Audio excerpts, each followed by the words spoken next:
കോഴിക്കോട് ബാലുശ്ശേരി കോട്ട പരദേവതാ ക്ഷേത്രത്തിൽ നിന്നും സ്വർണ്ണ ഉരുപ്പടി കാണാതായ സംഭവത്തിൽ ബിജെപിയുടെയും കോൺഗ്രസിന്റെയും പ്രതിഷേധം.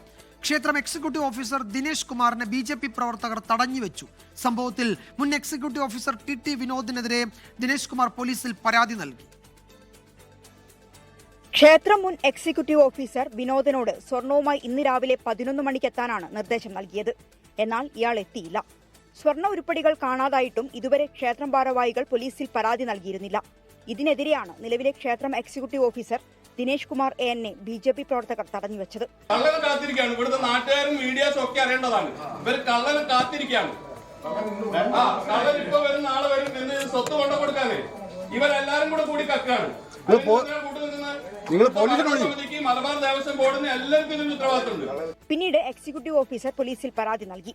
കാണാതായ സ്വർണത്തിൽ 80% വിനോദൻ തിരിച്ചു നൽകിയെന്നും ബാക്കി എത്തിക്കാമെന്ന് പറഞ്ഞതിനാലാണ് പരാതി നൽകാതിരുന്നതെന്നുമാണ് എക്സിക്യൂട്ടീവ് ഓഫീസറുടെ വിശദീകരണം. 2016 മുതൽ 2023 വരെ വിനോദൻ എക്സിക്യൂട്ടീവ് ഓഫീസറായിരുന്ന സമയത്തെ ഉരുപ്പടികളാണ് നഷ്ടമായത്. കോഴിക്കോട് മുക്കം നീലേശ്വരം ശിവക്ഷേത്രത്തിലും സ്വർണം കാണാനില്ലെന്ന് പരാതിയുണ്ട്. മലബാർ ദേവസ്വം ബോർഡിൽ ക്ഷേത്ര പരിപാലക സമിതിയാണ് പരാതി നൽകിയത്.